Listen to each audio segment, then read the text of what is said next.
Nais taus-pusong pagpapasalamat daw po mula sa ating First Lady, Lisa Marcos! Magkaisa!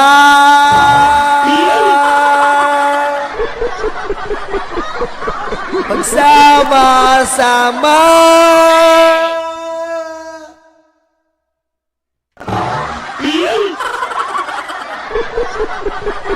Hilo ko. Hilo na ako.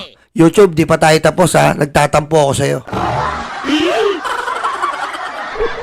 Sabi ng ating First Lady, they say, you only know who your real friends are when life knocks you down. Oh my God! Diba? Totoo yan! Diba? Masasabi mo lang kung sino ang iyong totoong kaibigan kapag oras na ng kalbaryo. Press 1! Sino nakaranas niyan? Press 1!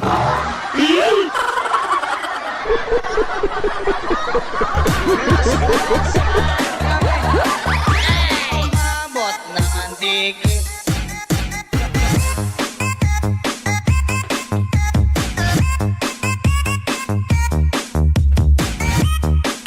Diba? Totoo yan? Totoo yan. Totoo yan. Malalaman mo lang kung sino alam nyo, ito ha.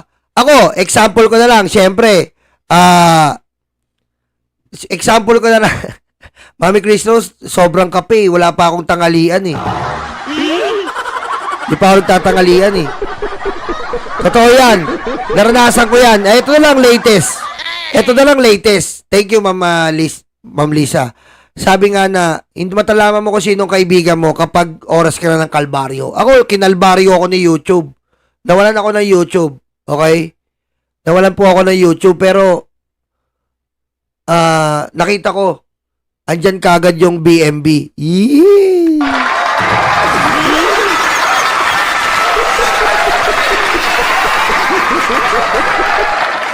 Diba? Nandiyan kagad yung BMB.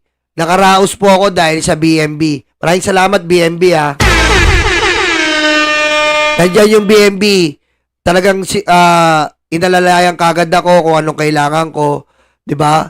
May nag-o-offer pa nga ng bahay at lupa. Sabi ko, anong gagawin ko dyan? Sabi ng BMB, Lolo, pag-araling na kita ng college hanggang sa maging attorney ka, anong gagawin ko doon? Ang boring nun. Sabi ko, nawalan lang ako ng YouTube. Sabi ko, nawalan lang ako ng YouTube. Hindi ako nawalan ng pangarap.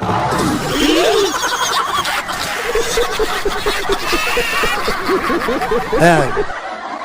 Kaya hindi ako na pinanginahan ng loob. Ngayon, bibisit na naman ako sa YouTube. Hindi na naman yung nireport nating channel. Ayun talaga binibisit ko eh. Pero mo po, sabi ni YouTube, hindi ko na daw makukuha yung sahod ko. Yung hindi nila binigay. Tapos, bukod pa doon, sinori na raw nila sa advertiser, yung mga AdSense, sinori daw nila sa advertiser. Tapos, yung mga binigay yung super sticker, hindi na rin daw mariretrieve. Grabe.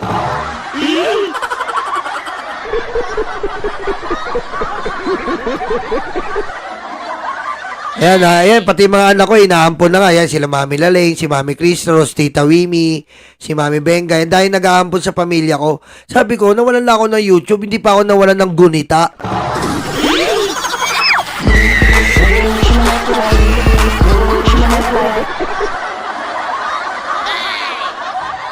Kaya totoo po yan. Maraming salamat, First Lady. Nakahugot ako dito. They say you only know your friends are when life knocks you down. Totoo po yan. For all the loyalists who stood by my husband when he was at his lowest, my sons and I will be forever grateful. From the bottom of our hearts, thank you for being our light during those difficult times. Ibig sabihin po, nagpapasalamat po ang First Lady sa mga sumama sa ating presidente sa lusak noon hanggang sa kaginawaan ngayon.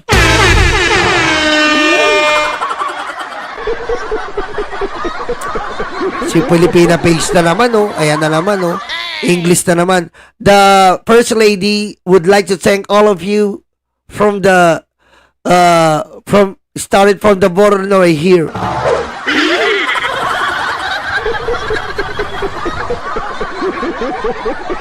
Kasi nga po, ngayon po, nakikita nila na talagang ang gobyerno natin ay nakikita po na maayos. Maayos po. Wala akong problema kay BBM. Okay? Wala pong perpektong gobyerno. May mga kaalyado ang presidente na talagang nagmamalabis, kurakot pa rin. Pero regarding presidente, kita nyo naman, open siya sa atin. Nung nagka-problema itong PhilHealth, open yan sinasabi. Nung nagka-problema itong BICAM, open yan sinasabi. Ganun po si BBM. Sa mga magsasaka, tinulungan niya. Wala siyang ibang nais, kundi sundan talaga yung gusto ni Apo Lakay. Ang tumulong, iangat ang Pilipino. Yun po ang mitiin ng ating presidente.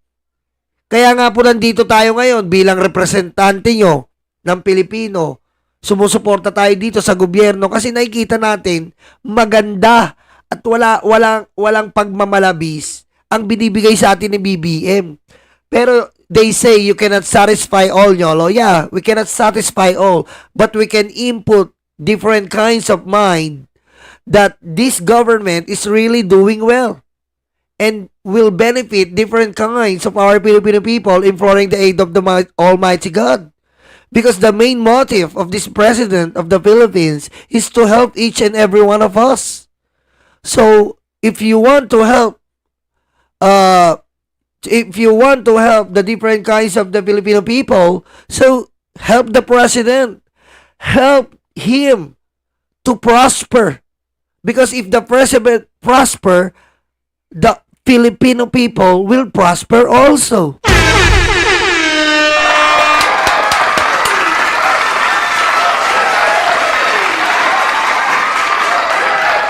Naintindihan nyo ba yon? Ako hindi.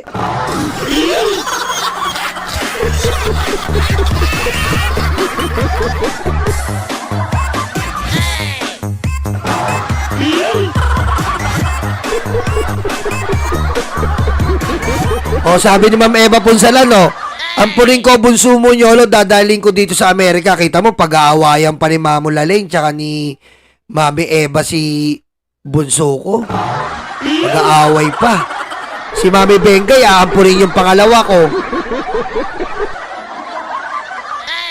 Ang daming aampun sa pamilya ko. Ako na lang ampunin nyo. Magaling naman ako mag-English eh. Ako na lang ampunin nyo. Magaling. Uy, Yolo, pampalubag loob. Let it be. May mas malaki ng kapalit yung nawala sa'yo. Thank you, Mami Chris Rose. Kita mo naman, ha? Grabe naman si Mami Christos, walang iya sa pera talaga eh. Sabi ni Scramber, natulala ako at napanga sa spokening dollars mo, Yolo. Yan kasi, yan po ang tinatawag nila. Ang dami pong vlogger na gumagaya niyan, yung hereditary language ko. Hindi po kayo niloob ng Panginoon. Ako lang ang niloob ng Panginoon. Mahihirapan ko yan. Yolo, ampunin ka daw ni Kamandag. Ay, wag na. Dito na lang ako sa Pilipinas. Hype na Kamandag yan. Ampunin. Ano gagawin niya sa akin yan? Tiga-utos? Utos-utusan ako yan? Hayop yan. Utos-utusan lang ako yan. Ay, bumili ka nga ng yelo. Ganyan yan eh. Wag na. Dito na lang ako. Putik. Ayoko na dyan. Okay na ako dito kahit ganito ako kay YouTube.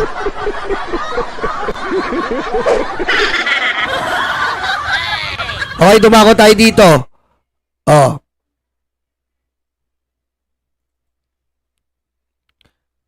Eto, nakita nyo yan.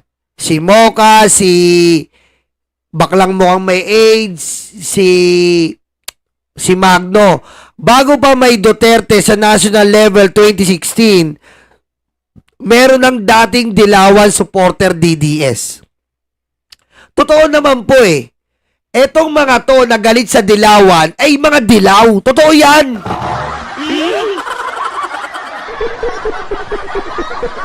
Totoo po yan. Etong mga to, mga dilaw talaga to eh. Si Digong, dilaw yan eh. Nagpapanggap lang si Digong. Totoo po yan. Si Duterte po ay dilaw. Original na dilaw yan si Digong.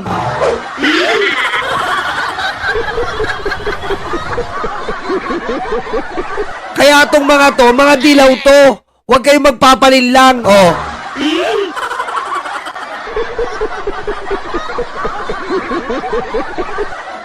Oh. Tignan nyo to ha. Oh.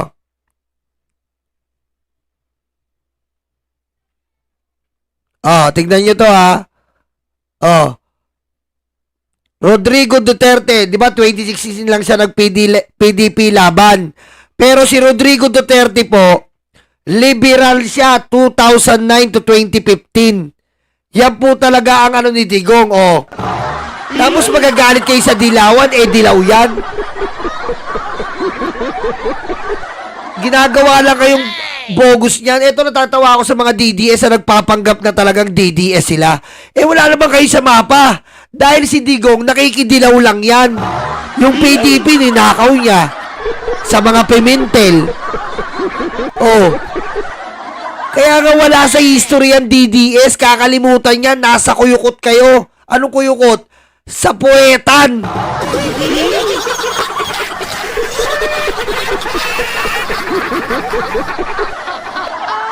Oh, eto, oh. Baka sabihin nyo, ah. Oh. Oh, dilawan din pala. I owe political career to Cory Aquino. Oh. Oh, sige. Ano mga DDS? Sige, magalit kayo sa mga dilaw. Di ba nagagalit kayo sa mga dilaw? Dahil pumapanig ang kakamping at dilaw sa amin? Ba't galit kayo sa dilaw? Eh, dilaw si Digong.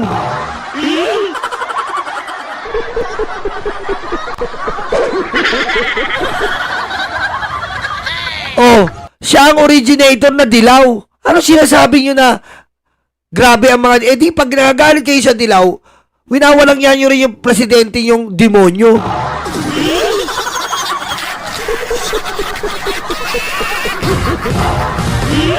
Oh.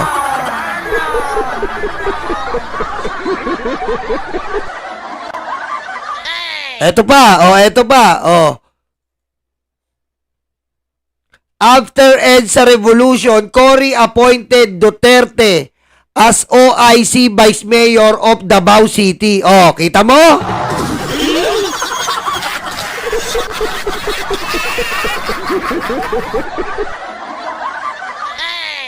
Ano mga DDS? Ang mahirap kasi sa inyo, banwagon lang kayo. Nakikisama kayo pero regarding sa mga history, wala kayong alam, mangmang.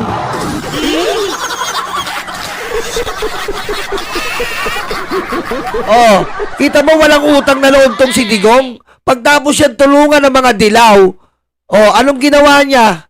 Winalangya niya. Winalangya niya mga dilaw, siniraan niya ng siniraan para umangat siya.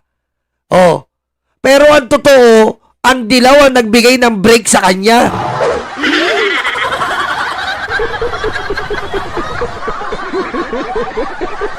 Thank you, your Filipino Face. No problem. Diba, yun ang hindi nagigets ng iba, nakikisawsaw dito. Pero totoo, kung galit na galit kayo at pinandidirihan nyo yung dilaw, pandirihan nyo si Digong. Dahil napakawalang niya. Pagtapos siyang tulungan ng iba't ibang mga kulay, bandang uli gagawin niya, sisiraan niya lahat. Sino makikinabang? Siya. Tapos ngayon, pandidirihan nyo yung dilaw. Pandidirihan nyo yung dilaw. Eh, mga dilaw naman talaga kayo.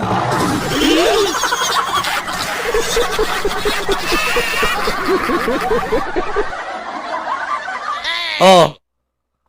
Bakit? Ano bang inaakusa sa mga dilaw dati? Ano bang inaakusa kay... Ano bang inaakusa kay... Eto sorry mga dilaw, hindi mahal na mahal ko kayo mga yellow. Pero ano ba inaakusa dati sa mga dilaw? Di ba sila yung sinasabing aktivista, yellow, NPA? Oh. Yun ang gampanin ni Digong.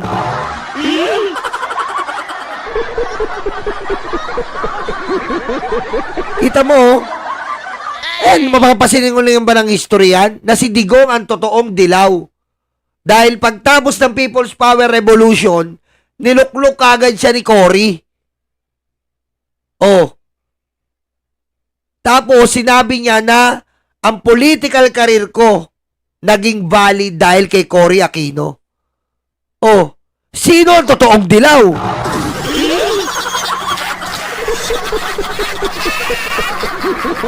Anong galawan ni Digong? Hinawakan niya lahat ng kinatsaba niya, hinawakan niya ang MPA.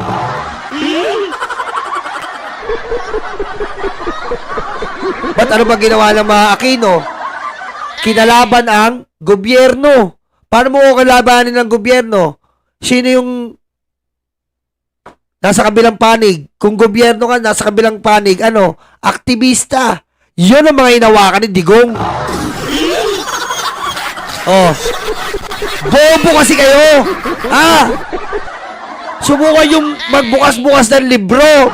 Mga inutil.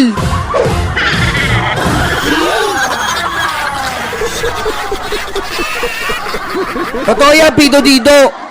At yan si Jason sa nakakala mo kung sino umasta.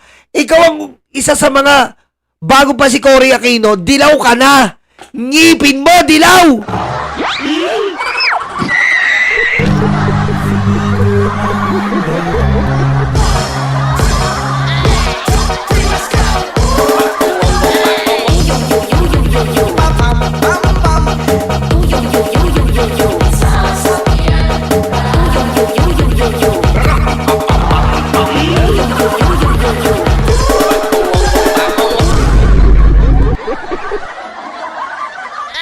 Oh, di ba?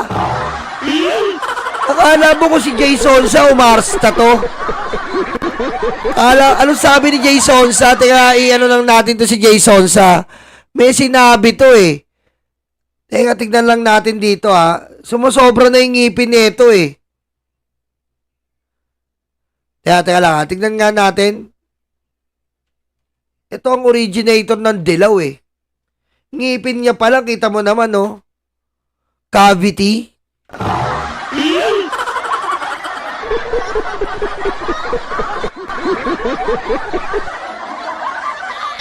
Oh, tignan nyo ang sabi ni Jason sa. Ito po ang original na dilaw Jason sa. Ang sabi ni Jason sa ambush interview kanina kay BBM, nadulas ito sa pagsagot na hindi siya aalis sa Malacanang bago magpasko. Wika ng Pangulo, baka kasi may mangyari anytime kaya on call ako, on call kami. Bakit sir, may inaasahan ba kayong magaganap at ayaw ninyong iwanan ng palasyo anytime soon? Takot ka bang lisanin ito during the Yuletide season at baka mawala ka ng babalikan? Kita mo namang pagkatanga nitong dilaw ng ngipin na to.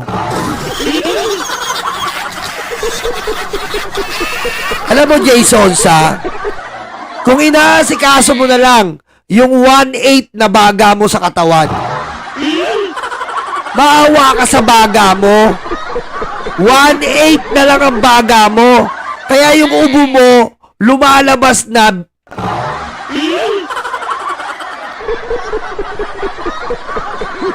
Maawa ka naman sa ubo mo. Grabe, hindi ka na makapagsalita ng diretso. Ubo ka ng ubo. Hindi lang tuberculosis yan. Ubus na yung baga mo.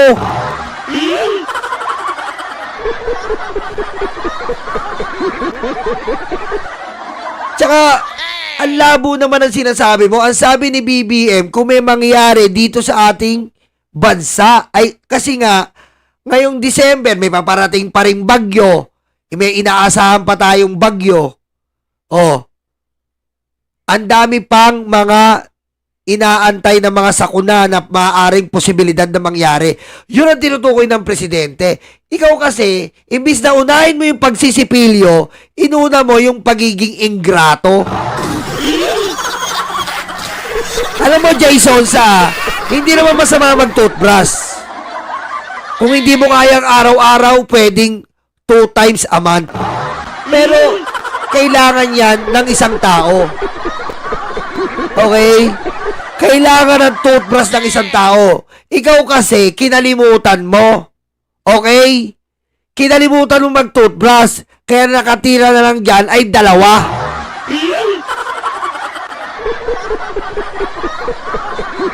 Hindi lahat nabubuhay sa pera, Jason. Sa $1 million boy ka. Consultant $1 million. Pustiso magkano lang 5,000. Buong ngala-ngala mo na. Ano yan? Kinalimutan mo? Ha? Ano yan? Kinalimutan mo? Bakit? Ano yan? Ginawa mong weapon? Para hindi makalapit ang mga loyalista sa'yo? Huwag ganon. Huwag ganon, Jay. Huwag ganon. Huwag tayong ganon, Jay Sonsa. Diba? Ginawa mong palanggalang yung hininga mo. Hindi patas ang laban. Pumatas ka. Paano lalaban ng mga loyalista sa'yo sa hininga mo pa lang? Huwag ganon.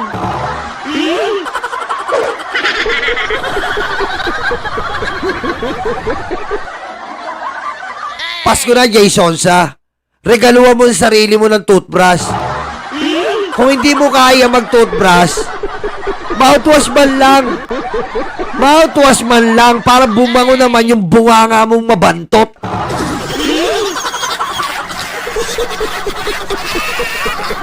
Dati bunganga neto mabantot eh. Biro mo umaakit na pati sa utak mo yung kabantutan. Magbago ka na, Jason, sa malapit ka ng kunin. Ha? Magpakonsulta ka na, yung ubo mo, iba na.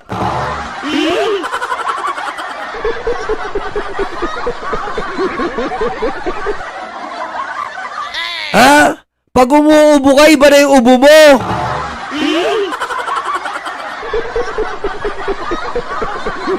Paano hindi ganyan ubo mo?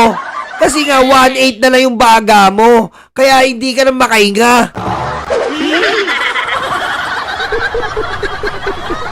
Di na kaya ng mouthwash, DPWH na dapat mag-maintenance dyan.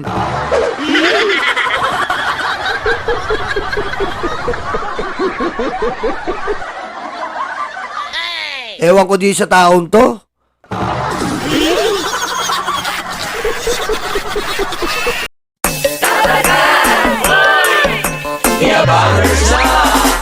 Handa na ba kayo mga Dabarkads?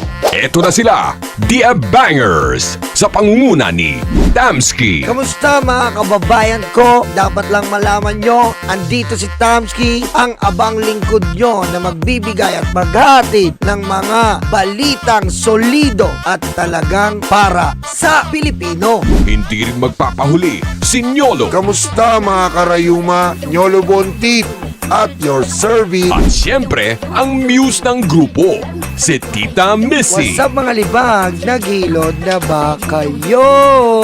Ako nga pala ang inyong Tita Missy, ang impactang reyna ng mga libag. Mawawala pa naman sa eksena ang VMB family. Kaya mga kalibag, tutok na. The Bangers.